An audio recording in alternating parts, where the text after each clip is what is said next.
A Monday afternoon installment of the On Friar podcast. Derek Togerson, good to be with you after technical difficulties got in the way of our catch up last week when you were out in Peoria. So we're giving it a shot a week later after what was a busy week, certainly for you. A few days out there in Peoria. Excited to hear your thoughts. And then, hey, you were amongst the folks who made the trip up the 5 to Carson on Sunday. So you've had a very eventful last week. And so good to be with you on this installment of the On Friar podcast. Yeah, and on Saturday night, I was over at Point Loma National University watching the Sea Lions win a couple of Pac-West Conference championships in basketball. So it's world traveling here. That's right. That's right. So excited to talk about the Padres. Tirso Ornelas with the homer. Eggy Rosario goes yard today. Much to discuss, both in terms of what's happening in the games, what you saw during the workouts. All that and more. So looking forward to this episode, and apologies to those who were watching, hanging out with us last week when things went horribly, horribly wrong. The internet decided it didn't want Derek's company anymore, and that was kind of that. Most people don't want my company. It's all good. That's not true, Derek. So a pleasure to be with you and to try this out again. And hopefully the internet gods are in our favor this time around. Thanks to OGs, the sponsor of the On Friar podcast. Appreciate all they do for us. If you're looking for a place to maybe catch lunch and catch some spring training baseball or NBA, NHL, whatever your sport of choice is, got March Madness coming up. OGs is the place to do it. A great menu, constantly adding new menu items, a bunch of specials, an awesome beer list. So hit up one of the many OGs locations around San Diego County next time you want a good meal. Great place to watch a game, hang out with some friends. Without further ado, the welcome music.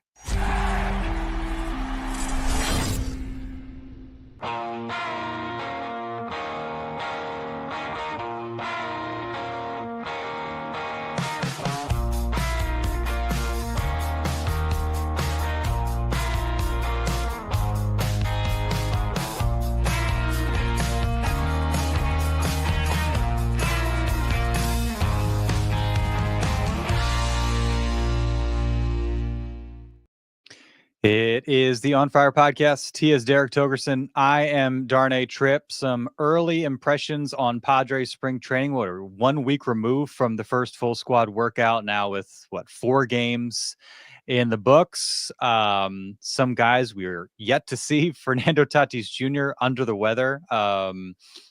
So, as is always the case, lineups day to day certainly vary. Have a day like Sunday where it's mostly the young guys, but a chance to see Ethan Salas and Leo De Vries do some things.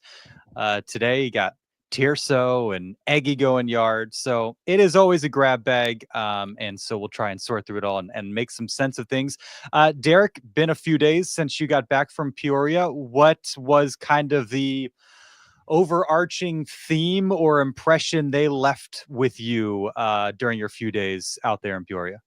Avoid the flu. That's what I learned out there. I mean, Sean Reynolds has it. Jake Cronenworth had it out there. Toddy probably has it. It works its way through. And hopefully everybody will be okay come season time. But other than that, which is I think something we can all kind of get on board with, just don't get sick, is there's a lot of confidence in that clubhouse, and it's because they have a lot of superstars in that clubhouse. And the number one thing is everyone says they are and seems to be healthy. And as we know, any team only goes as far as their players are going to take them as long as they can be on the field. And Toddy looks healthy, and Manny says he's healthy, and Xander says he's healthy. He feels great. And Jake says he's healthy. Everybody says that they're feeling really good. Yu Darvish says he's healthy.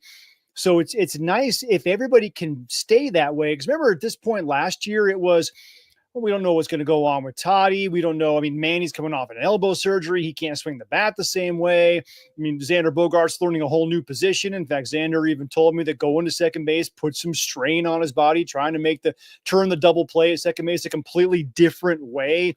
So that was, not terribly natural for him. So there were a lot of dudes you're kind of asking, all right, how are they going to recover from this? We don't know, yada, yada, yada.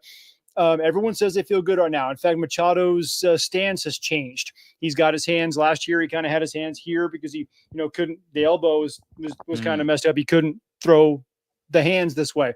Well, now he's got him back up here. So he's got him a little bit higher, which allows him to get a little bit more torque. And obviously in the first pitch he saw in spring training, he ripped a home run. So if he's fully healthy now, it can be Manny Machado the entire year.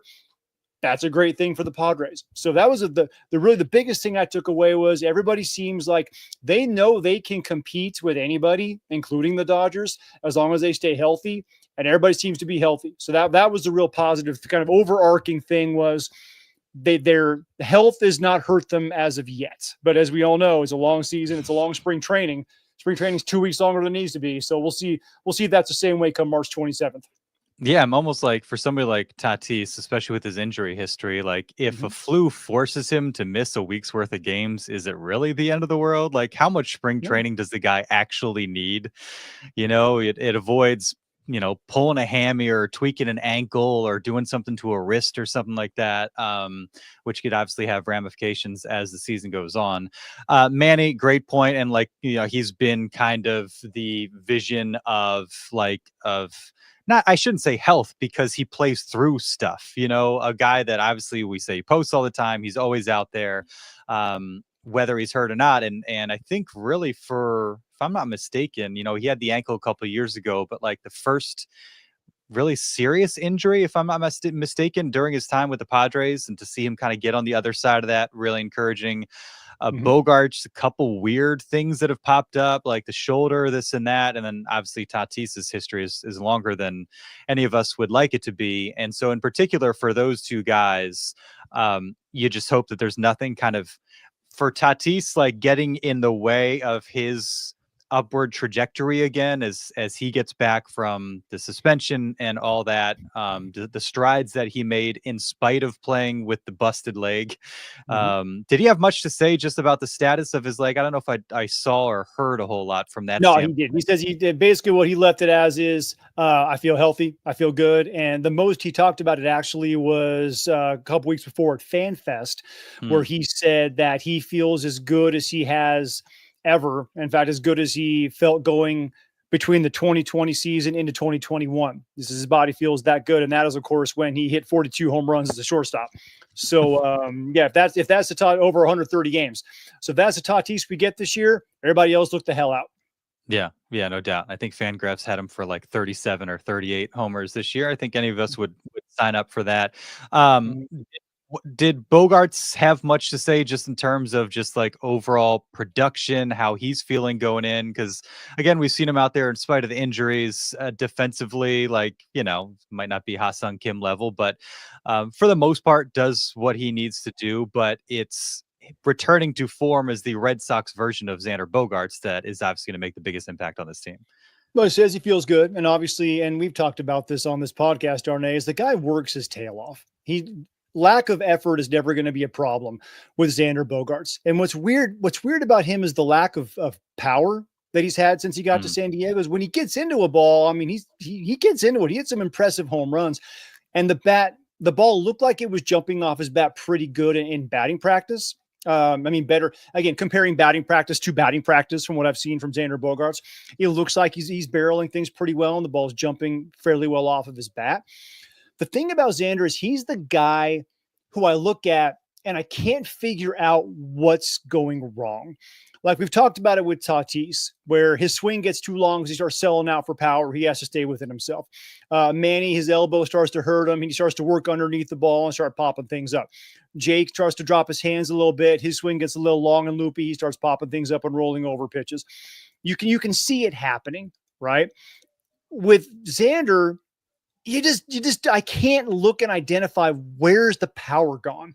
There's not anything where you just look at it and just go, yeah, that's the issue. And they'll look at what he was doing in Boston and what he was doing here and go back to what he's doing in Boston. It's very unidentifiable. So that's kind of the weird one. So I don't know if his power is going to return here, if he turns into a 25 home run guy here in San Diego for 2025. I don't know if that's going to happen or not. And that's kind of the one that's the wishy-washy, the iffiest one for me is Bogaerts. Merrill's going to be fine. Luis Arias, I got to even mention when I'm talking about the health. He told me he feels like he has a new thumb. So remember, he won a batting title last year with one thumb. So I asked him, what are you capable of if you have a new thumb? He's like, man, I feel like I have a brand new thumb. Like, we're talking like 340, 350 potential here for this year. And Mike Schilt was effusive, and he won a batting title with one hand. Like, that's how impressive is that? And even said, Toddy, like, he got to an all-star game on a broken leg. Like, how impressive is that? So if these guys, as you said, stay healthy, they should be really, really good offensively. Xander's the one guy you look at, you're like, he's built like an NFL safety. He keeps himself in wonderful shape. I don't know what's going wrong here. And that's the one that maybe is not the scariest, but the biggest conundrum for Padres fans right now. Yeah, that's a good way of putting it. And he shed what, 10 pounds, it seems like, to kind of get himself in better position to go through the rigors of playing the shortstop position. I don't know. A little quicker, a little bit quicker, have a little bit more range. Yeah, like what impact does that have offensively? I mean, certainly strong enough to hit a ball over the fence. I don't think there's any question about that, but something to keep an eye on. What does it do for him on the base paths as well? So kind of an interesting case there, and a guy that they just need they need him to pop in the worst way. Overall, like, the team sounds really confident, and I think from my outside standpoint, I think from the fan base as well, you've seen some of the confidence grow and the optimism around this team grow from the Nick Pivetta deal, and kind of patching up some of the holes in the roster. Obviously, Connor Joe, Jason Hayward. What does Yuli Gurriel do? Shown some bat to ball skills early on in spring training. They obviously, all guys that, if a couple of them overperform, then suddenly you're cooking a little bit, like we saw with Donovan Solano and David Peralta last year. But how much, like, it seemed like at FanFest there was still a little bit of the, like, well, that was kind of a weird offseason. That didn't go exactly how we expected to go. And the fans, I think, shared that. I think now you're at spring training. They do the Pivetta deal. You're playing games. It feels like the optimism has leveled out a little bit more, and people feel good about what this team can do in 2025. And that's coming from somebody like 1 or 2 episodes ago was like, I'm kind of worried. A week or two later, I feel much better about where they're at. Yeah, agreed. Completely agreed. Between FanFest and spring training, they signed both Connor Joe and Jason Hayward. And talking to both of those guys, you want to talk about dudes you can root for. Those are dudes you can root for. I mean, Connor, obviously the Poway High School and University of San Diego guy, just a professional hitter. Was good, plays multiple positions defensively very, very well. Great platoon bench option kind of guy, but just a good clubhouse dude. Like, just watching him walk around the field between batting practice sessions, giving fist bumps to guys, introducing himself, getting to know his teammates. And Jason Hayward's going into year 15. It's insane. I mean, year 15 for this guy. 5-time Gold Glove winner, and watching the way that the other guys, even, Jackson Merrill especially, just kind of picking the guy's brain, but Fernando Tatis Jr., who's won a platinum glove as a corner outfielder, just kind of hanging out with Hayward, kind of like watching him, seeing what he's doing, how he takes an angle on this ball, what he does with this, how he calls another guy off coming in. He's coming in on a ball and the shortstop's going out. They're watching the way that this guy goes about his business, and just a great clubhouse guy. So they signed those two dudes. I think they're trying to make up Jurickson and Profar in the aggregate. And what's interesting is they didn't just get dudes who can produce on the field. They got 2 really good clubhouse guys, because that's what Pro was and is. He's a great clubhouse presence. They I think AJ was very conscious of that fact, something that I've been critical of him before in the past, of not understanding how people fit together. Understanding you get baseball talent, but how the personalities fit together. I think he may have figured that out a little bit, because he brought in guys who have the same kind of persona that Profar does, where they're really good dudes to be around, and everybody really likes having them around. And also, I was just looking back, the parallels between Jason Hayward's rookie year and Jackson Merrill's rookie year are freaking creepy, right? They're both left-hand hitting outfielders who played their way on the opening day roster out of spring training as 20-year-olds, went to all-star games, became, really good players, and finished second in rookie of the year balloting when a lot of people thought they should have won it. Hayward lost out to Buster Posey, who played like 103 games that year. it's creepy. It's really weird. And just talking to both of those guys about how they see that. And Hayward was very conscious of it. Like, he's done his research on his teammates. So that was really cool to hear him talking about wanting to play next to a kid like Merrill, because he does remind him of him all those years ago, and maybe being able to show him how to, last for a long time in Major League Baseball. And the last thing about Hayward is the dude's built like a truck.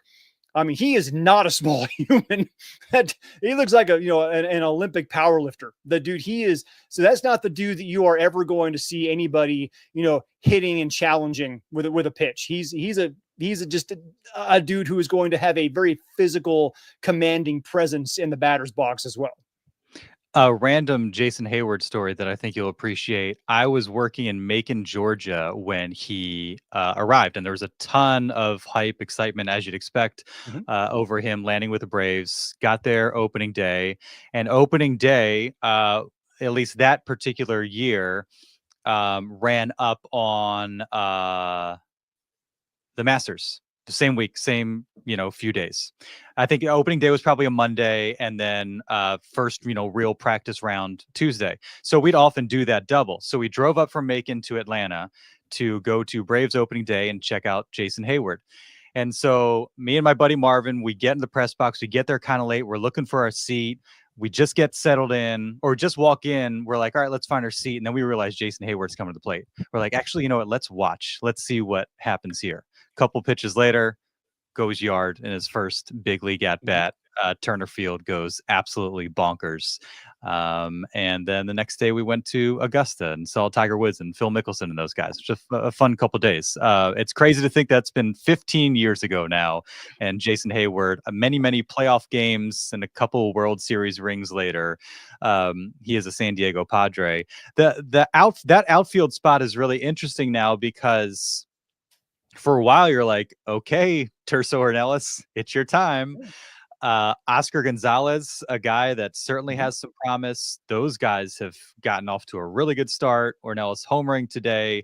Oscar Gonzalez, I think he's like 5 for 11 now, a couple doubles, couple RBIs. And let's see, did he strike out today? Strikeouts have been an issue for Oscar. He did not strike out today, so he's got, I think, 1 strikeout in like 11 at bats, which is great to see. Eggy Rosario, they had him out and left. Eggy can give you some slug, hit a homer today.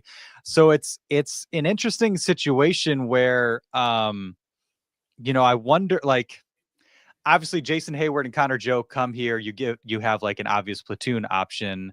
There's the DH situation. So these guys are going to factor in there as well. But I like the possibility of like Hayward and a young guy. If you're not necessarily having to rely on Hayward and Joe, and one of these guys pops, like that's a very, very good thing for the team, because you have kind of the baseline that you'll have with Jason Hayward and Connor Joe, but maybe like a little bit more of a ceiling if like Terso gets going, or if Oscar Gonzalez is the guy that he was in like 2022 or something like that. This is where it gets interesting, because the entire time we were out there in spring training, Connor Joe was working at first base. So that might be your platoon with Luis Arraez, making him more of a DH/second base option if you want to give Jake a couple days off, whatever it may be.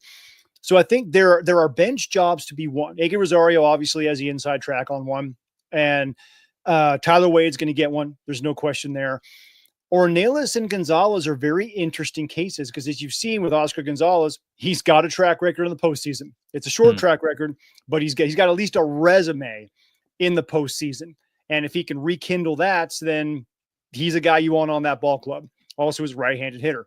Ornelas is a guy he's been ranked in the top 30 of the Padres prospects since like 2017. And he's now just still 24 years old. So I think he's been around forever. But they signed him as like a 17-year-old from Mexico, and, born in Tijuana. And he's kind of been there. They've been waiting for him to put everything together. And last year at AAA, after a slow start, it looked like he started kind of putting everything together. So that's a guy that they know they can probably keep in the minor league system as a depth piece. But if he hits his way on the opening day roster, he's got plenty of options. He's never spent a day in the major leagues. So they might give him a look early on. You'll give him some at-bats, see what he's got. I think the left-handed, right-handed thing is something that they might want to figure out first. Hayward obviously being the left-handed bat. But if Tirso can play and then shows them that there's nothing else that he can do at AAA and he has to take that next step, He either does that or it becomes a trade chip because other teams are watching this too. Yeah. Yeah, there's no doubt. And that is always kind of the possibility that's lingering out there. Like, it feels like the roster's in a pretty good position. Like, I am hesitant to say the roster is set because AJ Preller is still the president of baseball. We'll get to the rotation in a second here. Yeah, it's not set with AJ. It's not set with AJ. Sean Reynolds dealing with what is there's an injury stress thing reaction in his foot. Yeah, there you go. You do need your feet to pitch, as far as I'm aware, at least. Typically, yes. And so, how does that factor in?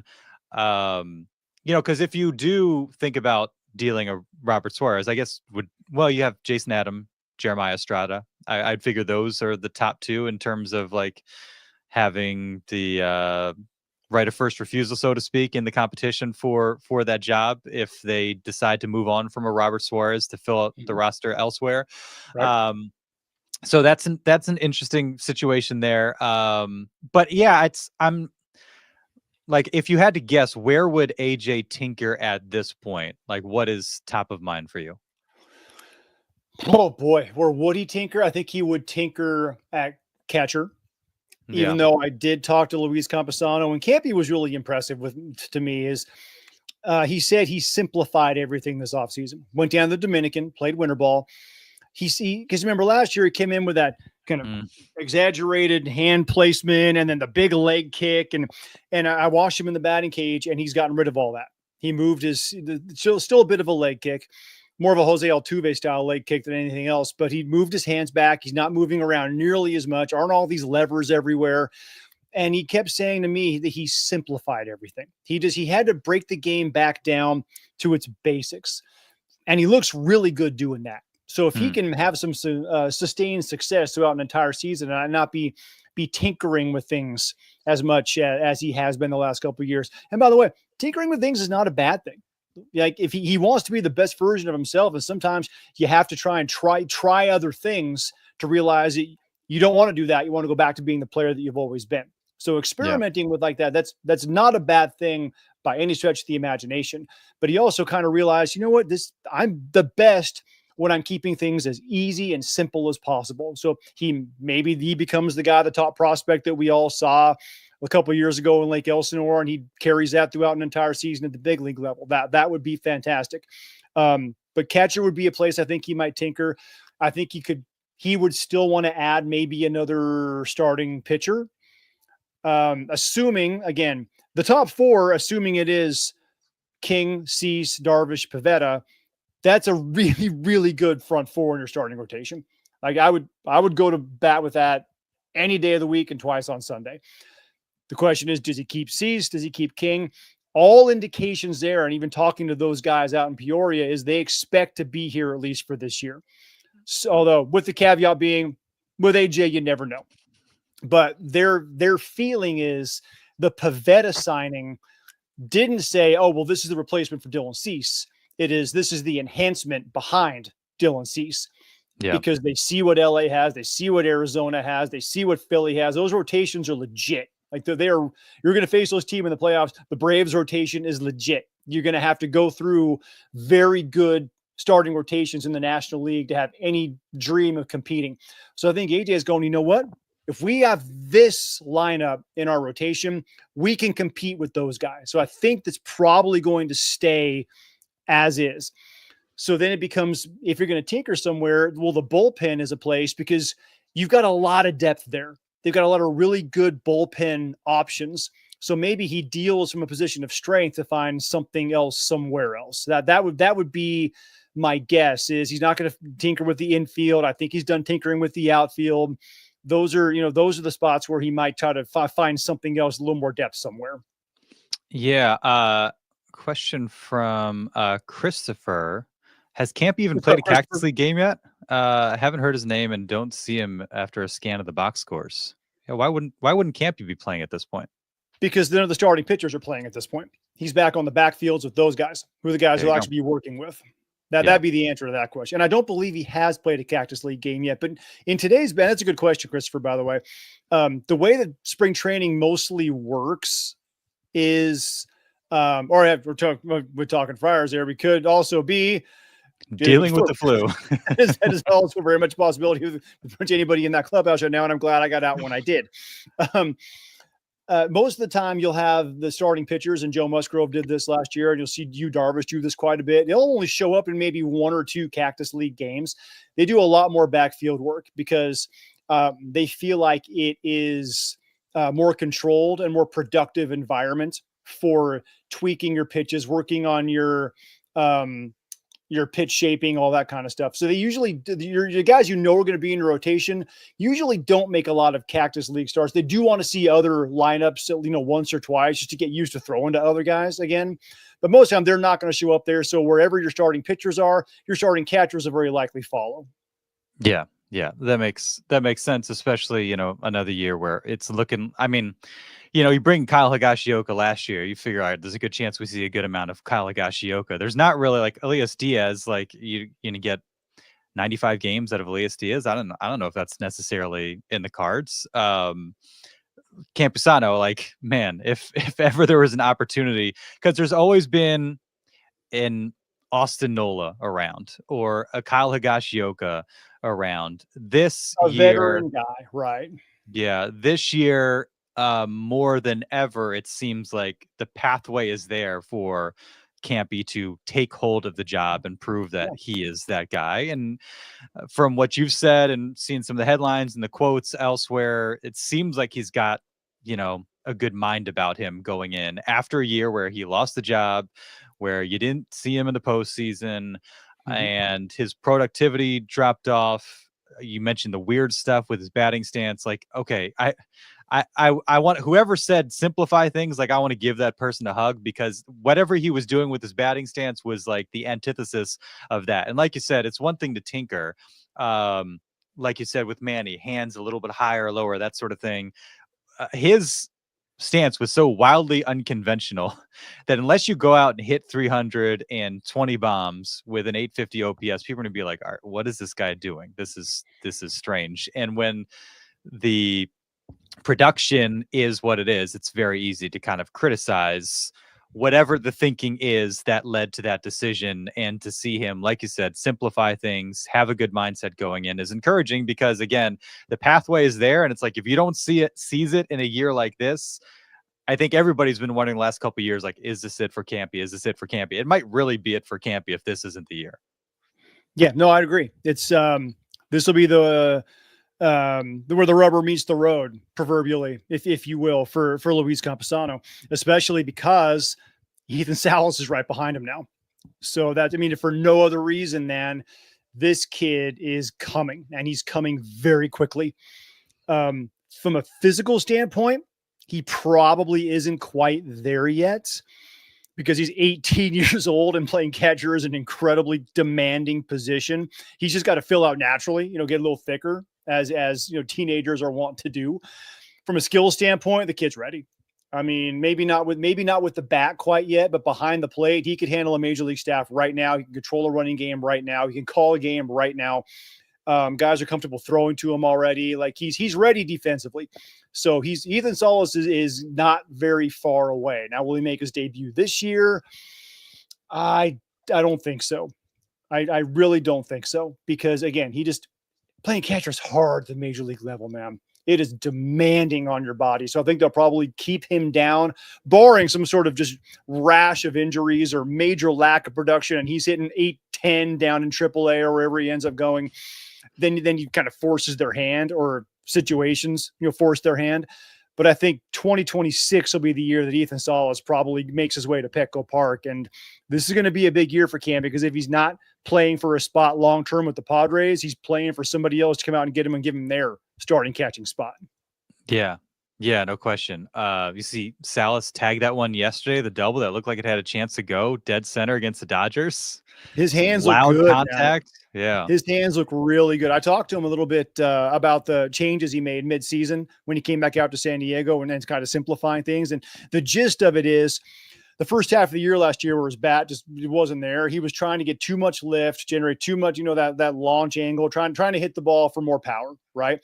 Whereas as you develop naturally and just get stronger, we saw with Jackson Merrill a year ago, as he kept his same approach, and the power all of a sudden just showed up. Saul was trying to generate that power a little bit too much on his own. So he came back. Again, same thing. What he said was he simplified everything. Got back to, as he said, being him. Because he's always been a very good offensive player. He got back to being him.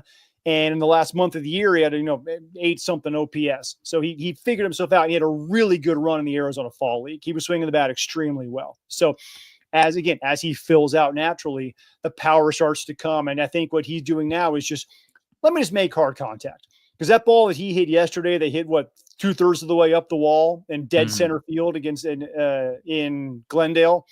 In a year and a half, as he just fills out, that ball's 10 feet over the fence.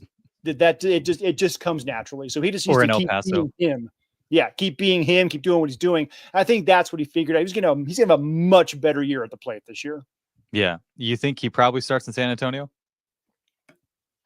That'd be my guess. But again, Padres push their prospects, man. They might put him in AAA, send him to El Paso.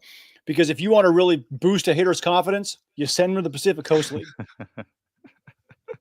And then De Vries, getting some work there at short, made a nice play on that Mookie Betts ball. Much chatter about him. You get a chance to, talk to anybody about him and observe. I talked to him, actually. Yeah. Nice. Him and Xander Bogaerts about him. And Xander was like, this kid's real. Like you could just kind of see when his name got up, Xander kind of smiled a little bit like this kid's got game. And what's great is their lockers are right next to each other in the clubhouse there in Peoria. Nice. And they're just they're around each other. And you can see even through osmosis, De Vries just kind of like absorbing the knowledge that Xander Bogaerts has about the game. And Xander's more than happy to teach him about being a big leaguer, what it takes, what life in Major League Baseball is like. And De Vries said he's been nothing but helpful the entire, kind of taking him on as like a mentor kind of role during this spring training, his first big league camp. So yeah, De Vries, I watched him in the batting cage, swinging from both sides, watched him playing shortstop, taking infield. There are guys you can see who just move differently around a diamond. I saw it with Salas. The first time I saw it really was with Tatis when he was 18 years old and he was at big league camp. And I went, that looks different. Some guys they just pop. Like Salas behind the plate, he looks different than other guys his age. Like that's a ball player. De Vries is kind of the same way, where you look at him and just go, man, that dude, that guy just is so natural on a baseball field. It looks and feels different. That's Leodalis De Vries. Yeah. And, arm looks pretty good too. Like on his back foot, deep in the hole. Now, Mookie Betts wasn't exactly busting it like it's, game 5 of the NLDS. But well, he also knew that it was De Vries and he was out. Like, why bother? There's no chance. There's no chance. No I'm point. out. Yeah. So it was good to see those guys. Braden Nett on the mound as well. Dude's got some stuff, got some swing and miss, maybe not the location that you're hoping for just yet, but you could see where there's some potential there as well. So yeah, it's exciting. Anything else just in terms of what we've seen in the games that's stuck with you, that's caught your eye or maybe piqued your interest a little bit? The games and also Cactus League games are just kind of fun to watch. But guys are working on stuff. Like there's some guys are throwing like 80% change ups. You're not trying to get hitters out. You're not sequencing guys. You're getting your work in. So it's hard to take a whole lot out of Cactus League games for both pitchers and hitters. Because again, remember it's Arizona, the ball's flying. So it's not going to fly the same way at Petco Park in a 6:40 start on a Tuesday in April as it is during a day game when it's 84 degrees in Peoria. It's just different. But watching the guys as they work, yes, there's a lot to be excited about when it comes to the Padres, which is very nice to be able to say. Yeah, no question about that. After a few months where it felt like we were kind of in the doldrums, pretty much consistently, both in terms of the roster and like the ownership stuff. I know that was the topic. You got to hear Rob Manfred speak on that a little bit, and Eric Grupner as well. And I don't know what the time. It's been a few weeks since John Seidler was approved. And so the 30-day process began. We got to be at least halfway through that, I would think, at this point now. And so the question becomes like, oh, when does that happen? When is he trustee and chairman? And when do we hear from the guy and get a better chance of like who he is and what his vision is for the organization? I mean, it sounds like from Eric Grupner, like, hey, business as usual, same as it has always been, but it would be nice to hear it from the guy who's actually going to be calling the shots. Eric Grupner said before the end of spring training, John Seiler will be making himself available to talk about this stuff. My guess is it coincides with a 30-day window of him actually being put in charge of the trust and becoming the Padres point person. It'll coincide with that. So that's my best guess on the situation, which will put us sometime in mid-March would be when that's eligible to happen. And opening day is March 27th. So you'll probably have like a 10 to 14 day window in there somewhere where John will walk out there and get in front of the cameras of the Peoria Sports Complex and take some questions from people. That's my best guess there. Yeah. It's because of like the Soul series and stuff in years past, I keep expecting there to be some like weird week or two between now. And so it's like kind of strange to be in the season where it's like, no, just spring training and then the season will arrive and nobody's gonna have to go on an international flight or something like that. Yeah, they're not even doing their usual exhibition games at Petco. They're not doing like they played, the ones like up against the Mariners, or they played like Lake Elsinore before. Bring up some of the minor league guys and let them play against them at Petco Park. They've done stuff like that in the past. This year, we're finishing spring training. We're coming out here. We're getting the Braves, and it's go time. Yeah. One of the things that came up with Grupner was like the TV deal, which continues to be like less than ideal. It doesn't exist. Yeah. What he said that like, something along the lines of, we feel like we're maximizing our market value in San Diego. Good on you, I guess, for doing that, but also B, maybe not ideal. Because I feel like if this is your version of maxing it out, then there's just not there's got to be more out there. So that has me concerned if you are maxing it out, and this is where you're at when those guys are getting 300 million plus a year. You're not going to get that, but something that's a bit more closer to what you had when you had the RSN. Yeah, I was there talking to Eric for that press conference as well, and I think what he was trying to get at was, aside from the Dodgers, the Yankees, the Red Sox, like the teams that have like basically their own networks, everyone's in the same boat around Major League Baseball. So several teams now are going to this subscription thing, and they're finding, over the air type partners to basically to put that on as well. But you see everybody and Rob Manfred also said, and I believe his quote was, with what's going on in cable, it's hard for everybody right now. In fact, even the Dodgers, if this whole cable thing and people keep, cutting cords and going streaming, the Dodgers even are going to start feeling the pinch on something like this. So baseball is trying to figure out how to do something, and they'll never get to an NFL revenue sharing model. But what Manfred kept hinting at is, we're trying to get more of like an everybody gets everything. It all goes into one pool and we can give more out, because in the NFL, you have all of your networks. Nobody has a local TV contract except for the preseason, which doesn't count anyway. So everything goes into one pool. Everybody gets into 32 even shares. Well, you can't do that with Major League Baseball because every team's all 162 game schedule is not on a national scale, but with streaming, it can be. Yeah. So Rob trying to say, we're trying to get more along the lines of this, so we can have like a national revenue sharing type of program and get everybody more money to bridge the gap between Yankees, Dodgers, Red Sox, and Brewers, Padres, Rays. That's where they're trying to get somewhere in the middle there, or at least maybe if you're not bringing the other ones down, raising up everybody else. So, and that's kind of what Eric was saying, Grupner was, we're doing what we can based on what we have, because nobody has RSNs anymore and everybody's hurting in this regard, but we can't right now reach what LA is doing. So MLB, we're going to putting it in their hands to try and handle this and fix this problem that Manfred even kept saying, like, the Dodgers are spending like crazy, and I commend them for doing everything in the rules, but it's become a problem now. So we have to try and do something, even though we can't reprimand them for staying within the rules, and have to commend them for having the kind of ownership commitment to spending the kind of money that they are, which is all completely accurate. But it's an issue because they're in a position that they can do all of this where nobody else in the game's in the same position. So that's where the inequity comes from. So now the rules have to change. Well, it's still going to be another year before the next collective bargaining agreement negotiations even begin. And we all know how those usually goes when money starts to pop up. Mm-hmm. So that's going to be the issue, is how do you give, either you can't bring the Dodgers back. How do you give everybody else the resources to try and fight what they're doing? Yeah.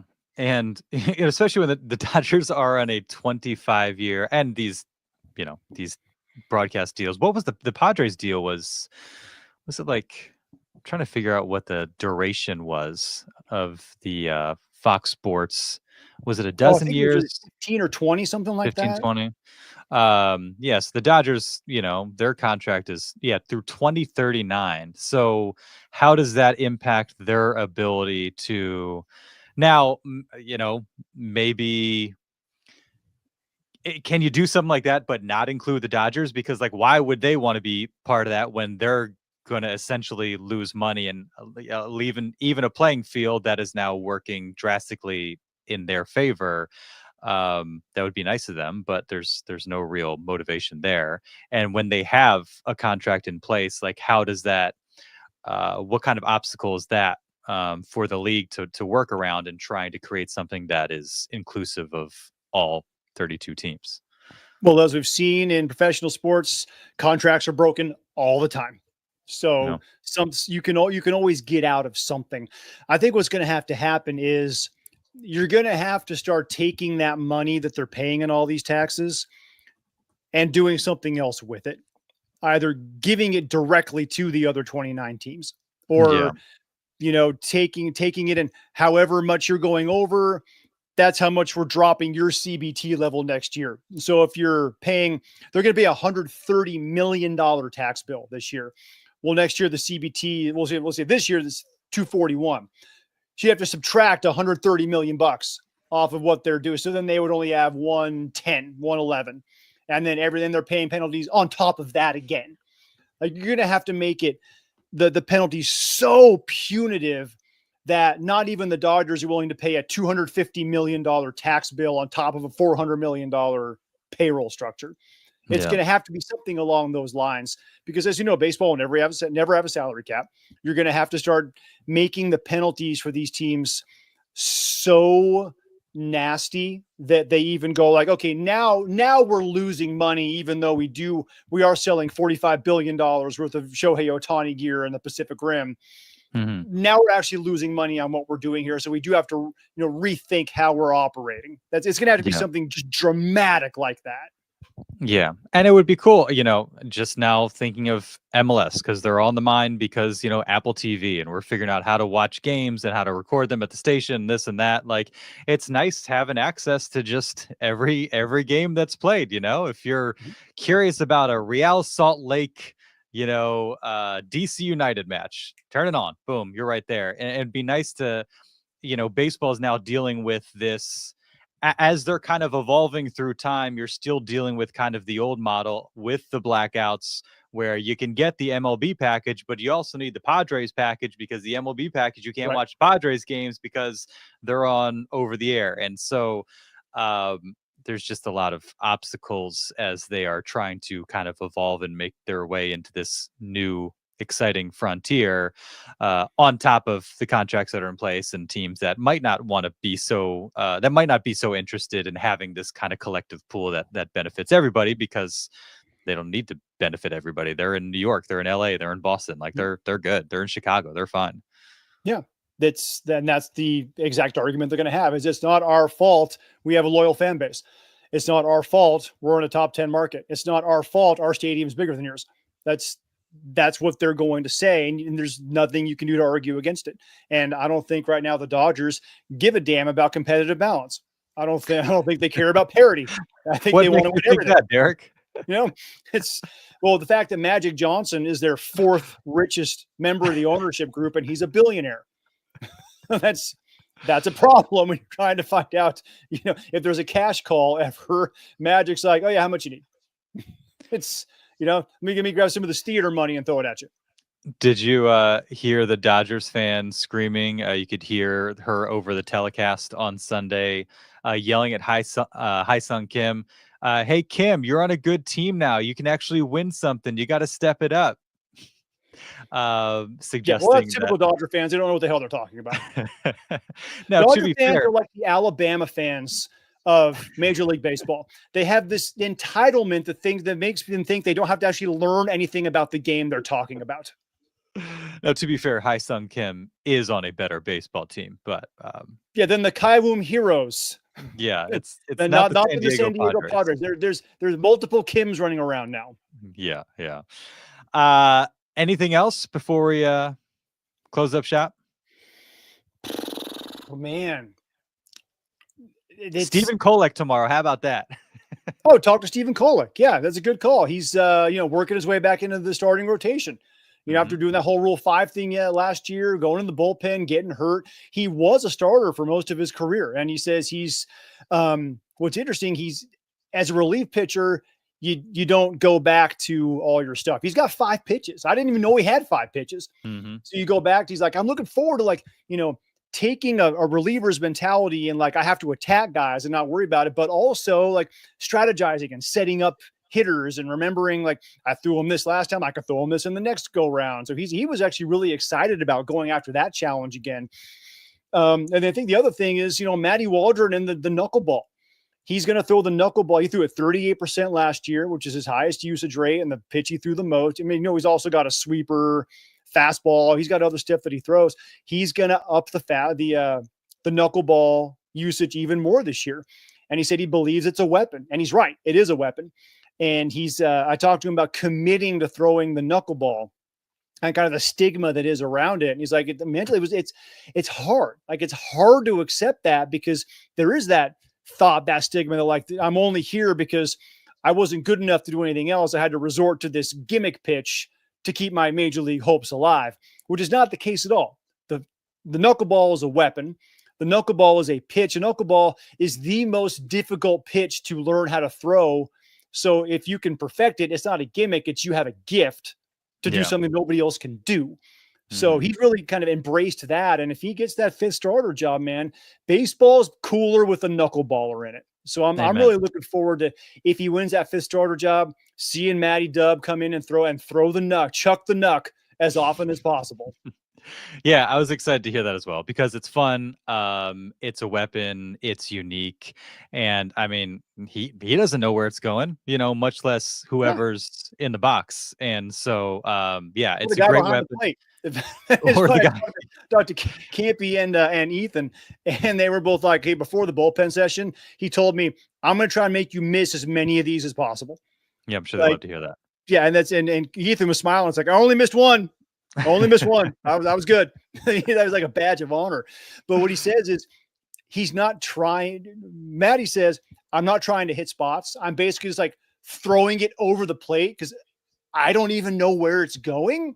Mm-hmm. So if I try to hit a spot with it, I'm just doubling down on the difficult level of doing this pitch. So he tries to just throw it. Here we go. It's going over the plate. And from then on, it's, whatever deity you choose to pray to figure out where it's going. And then Ethan's like, you don't frame it. You're not worried about framing it. You can't, it's just catch the ball. That's really all we're thinking about. When the knuckleball's coming, we're not working on our framing metrics. It's just, please catch the ball. Yeah. Any feelings on ABS? You know what? I kind of like it. Hopefully pass balls and wild pitches won't be at an all-time high as well. Well, maybe not if nobody gets on base. There you go. There you go. You got to get on against him. I don't know. You're going to walk a lot, but still. ABS looks pretty cool. It does. And what's interesting is I had no idea how fast it was. In fact, we were out there at this Elroy Spadger and I were our photojournalist did a great job out there with us. We were over there in the stadium where they were taking live batting practice when Yu Darvish was there, and they did a couple of challenges just to kind of see what it would be like. And it's almost instantaneous. It's like 10 seconds later, they have their ruling because they're looking at this Hawkeye technology. So it doesn't add anything time-wise to the game. I think it's in the minor leagues last year. I think they said it added like an average of 17 seconds to an entire baseball game. So I liked it. I thought it was really cool. The interesting part is going to be a hitter, pitcher, or manager has to, I think they have like 4 seconds to challenge, and you only get 2 per game. Now, if you're right, you carry it over. You keep doing 2, 2, 2 if you're right every single time. But I'm wondering how many teams are going to be like, no. You can't do it until the 7th inning. Like, no. Juan Soto, no, you can't take all of our challenges early just because you think it's a strike and the umpire messed up because it's the 2nd inning of a game in May. So it's going to be interesting to see how they strategize to make sure the players aren't just like, no, I'm taking all of the challenges now because I know I'm right.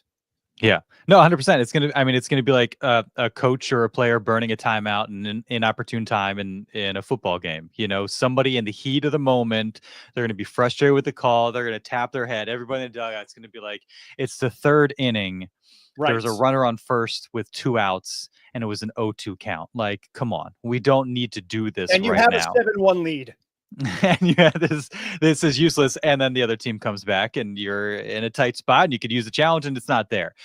So there's going to be these instances where a player makes a rash decision or doesn't. And it's just another layer of the competition and the outside criticism that we're going to be exploring, which is going to make things interesting. It's going to be good theater in those moments. And you're right. How teams decide, do they set parameters? Like there is an actual definition of what like high, middle, low leverage situations are like. And if you want to dig into it, go to Fangraphs. They'll have like a detailed explanation of like what a high leverage situation is. Right. Do these teams and the coaching staffs impose similar parameters? Like you only use it in these types of situations. Right. It's going to be interesting to see. And yeah, how often you see it before the 6th inning, or how often you see it in these. Now, granted, if it's a nothing ball game and you got the bases loaded in the 3rd with 2 outs, and it's your 3rd strike, yeah, you might want to. Fire that bullet. If it's Manny Machado with the plate and you're taking the bat out of his hands, he's a guy who traditionally is very good with the bases loaded, you might think about using it right then. You can take control of the game early. Yeah.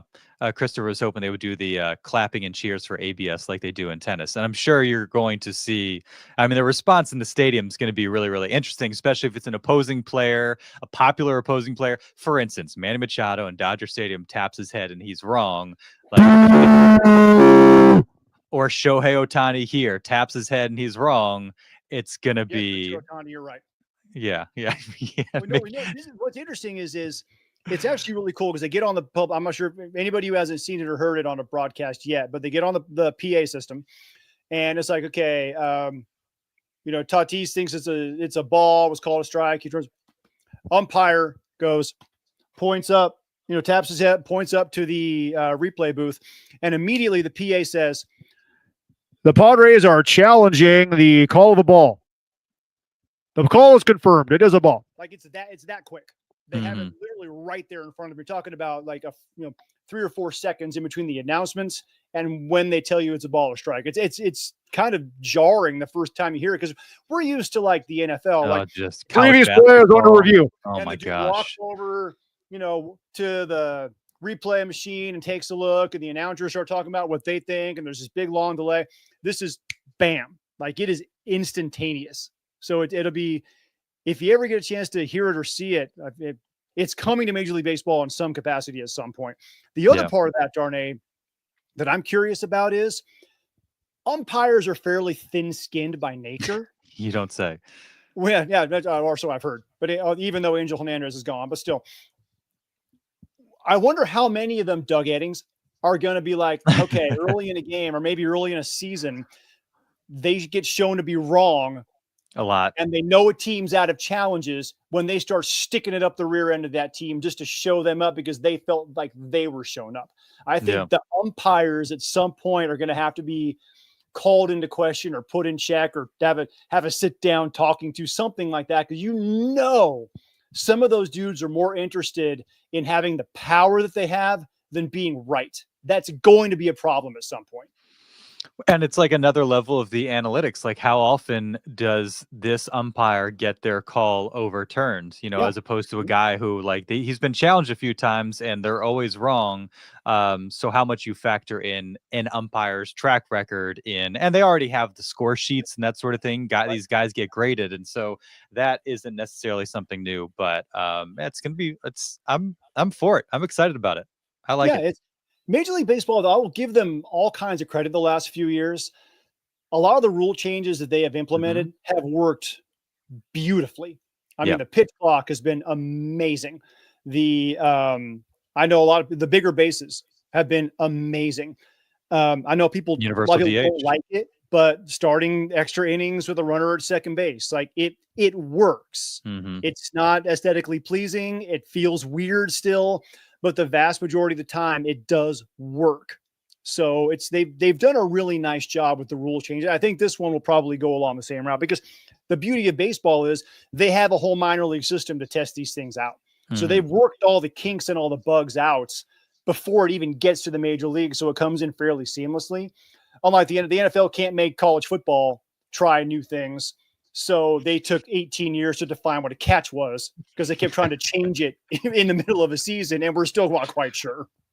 And you still have the human element. So you kind of thread that needle where, you know, you can get kind of the exact ruling or judgment in the situation where the stakes are the highest, but you still have that human element that makes sports more interesting. And so I think I wasn't crazy about the idea of like just straight up ABS robot umps, that sort of thing. I like having those guys still be a part of the game because they're going to factor into it often. But there's a bit more like in those situations where you want to make sure you get it right. There's now a greater likelihood that that will be the case. Right. And that's getting the game as right and as well officiated as possible is not a bad thing. Not at all. Good catching up with you, Derek. Glad you had a You, good trip, an you too, eventful man. week. Appreciate everybody watching and listening as always. And we will see you next time.